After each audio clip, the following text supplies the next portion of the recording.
করতে। প্রধানমন্ত্রী নরেন্দ্র মোদী সরকারের 11 বছর পূর্তি উপলক্ষে আজ বিজেপির মহিলা মোর্চা ত্রিপুরা প্রদেশ কমিটির উদ্যোগে এক আলোচনা সভা অনুষ্ঠিত হয়।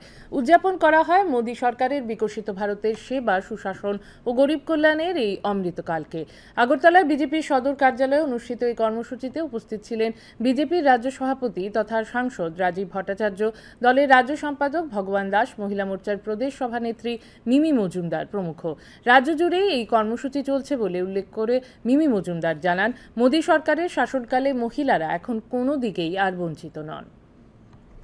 নয়, মহিলারা কিন্তু সেভাবেই কিন্তু নরেন্দ্র মোদীজিকে বারবার আশীর্বাদ দিয়ে আসছে এবং আগামী দিনে আমরা প্রত্যেকটি মহিলার সাথে আছি ত্রিপুরা রাজ্যে এবং আমাদের কাজকর্ম প্রত্যেকটা যে একদম যে অন্তোদয় ব্যক্তি যে মহিলাটি আছে ওদেরকে নিয়ে আমাদের কাজকর্ম। এবং পূর্বেও আমরা দেখেছি ত্রিপুরা রাজ্যে মহিলাদের পক্ষে ছিল আমাদের সরকার, ডাবল ইঞ্জিনের সরকার, এবং আগামী দিনেও কিন্তু আমাদের প্রত্যেকটা যত রকমের ডেভেলপমেন্ট প্রজেক্ট থাকবে অনেক। যদি আমি বলতে যাই মানে এতটা বলতে হবে যে শেষ করা যাবে না, কিন্তু আমি একটা কথাই বলবো যে ত্রিপুরা রাজ্যের মহিলারাও বঞ্চিত নয় এবং আগামী দিনে সরকারের সবগুলো প্রজেক্টসের মধ্যে ওদেরকে স্পেশাল অ্যাটেনশন দেওয়া হবে এবং আমরা প্রত্যেকটি মহিলার সাথে আছি।